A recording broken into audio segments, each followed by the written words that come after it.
Hey, it's Justine here from Mental Floss on YouTube, and did you guys know that video games were invented in the 1940s? Yeah, I know. Back when people were still getting their milk delivered by a milkman, video games were already being invented.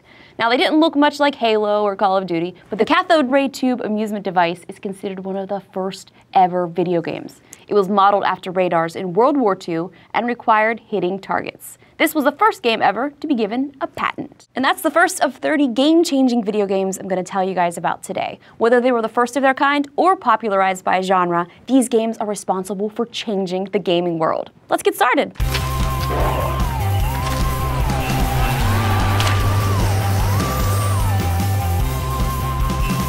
The cathode ray tube amusement device was never played by the public, and it's pretty surprising given its really marketable name. No, not at all.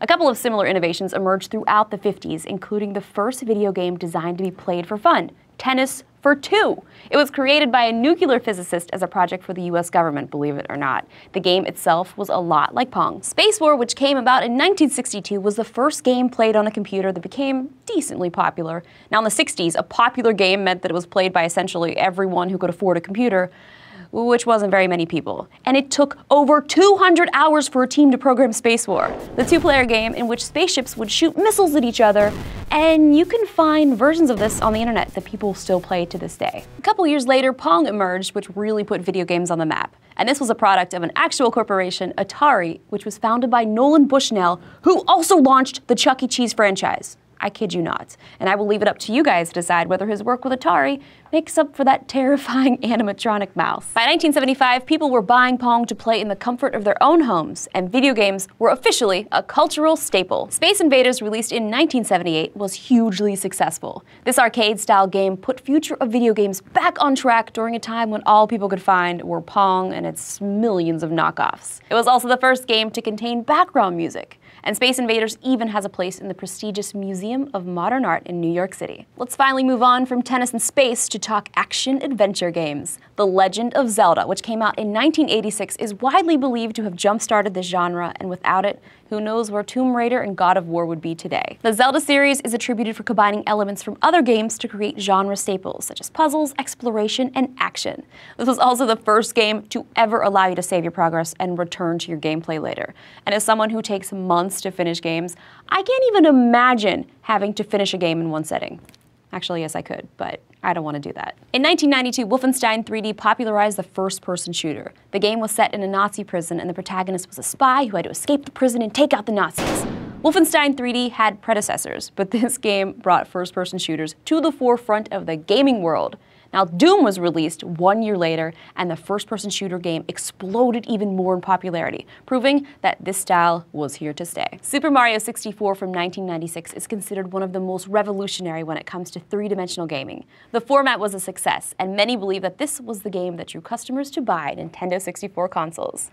The game inspired all future 3D games, including the next on our list. GoldenEye 007, and this was a 3D first-person shooter game for Nintendo 64, and it was also the first game ever to include multiplayer deathmatch. And I think I can say this on behalf of all Call of Duty players. Thank you, GoldenEye 007. I love you. Simulation games have been around for a while, but The Sims, after its release in 2000, exploded in popularity. It became one of the best-selling computer games ever, which really shocked people because it was goalless and seemed like a standard simulation of day-to-day activities, which, yes, is true, but those people clearly don't understand how rewarding it can be to make your sim a level 10 in cooking. In 2001, Grand Theft Auto 3 put sandbox gameplay on the map. This game let its player take the protagonist and decide whether to follow the story or just steal some cars and crash them all over the city. Missions became largely optional, and players responded to that freedom, inspiring more games of the non-linear style. The same year, the Halo series revolutionized first-person shooters, with its introduction of many elements, including the ability to carry more than one weapon, easier grenade access, and regenerating energy shields. Another game changer, and my personal favorite in the first-person shooter world, is Call of Duty, which began in 2003. The series' ability to seamlessly combine online gaming with role-playing components has forever changed the world of video games. So many game changers, so little time. So let's speed it up. First game with a female protagonist? Metroid in 1986, which is an innovation that's often overlooked, but it's very important considering 45% of video game players are women. Snake was the first game to be put on a cell phone thanks to Nokia. First role-playing video game? Dungeon in 1975. But the Final Fantasy series often gets credit for popularizing the genre. Tetris is the most ported game, available on 65 platforms and counting. Before Dance Dance Revolution and Guitar Hero was Parappa the Rapper, the first popular rhythm and music-based game, which came out in 1996. Mario, first named Jumpman, is the best-selling video game franchise of all time, making over $440 million since the 1980s. In 1982, Raiders of the Lost Ark for Atari was the first licensed video game based on a movie. The E.T. game also came out that year, and these are two of the worst video games ever made, and this set the tone for movie franchise games for decades to come. The first video game to cause controversy was Death Race in 1976. The game had its player acting as a car whose goal was to run over gremlins. 60 Minutes even picked up the controversy, reporting on the game and its potential psychological effects. The first video game containing a known Easter egg was a 1978 game titled Video Whizball. The Easter egg was the programmer's name. Burnout Paradise from 2008 is the first game that contained political advertising, as it featured billboards urging players to vote for Obama. Now, Wii Sports was a major innovator and inspiration when it came to incorporating player motion and controls, a combination that forever changed gaming. The first video game to inspire a sequel was Hunt the Wumpus from 1972, and I must have missed that one, but it's real, I promise. First horror game? Technically Haunted House, but Alone in the Dark and Resident Evil made the survivor horror genre what it is today.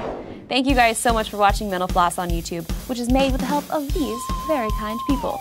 I'm Justine, and you can find me on youtube.com/iJustine and my gaming channel, iJustine Gaming.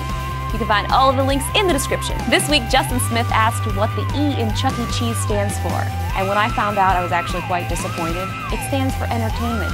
Chuck Entertainment Cheese? What? You guys have a mind-blowing question that you would like answered. Be sure to leave it in the comments below, and also let me know which game-changing games that I missed, because I'm sure you already have or you were planning to. Anyway, thank you guys for watching. I'll see you later.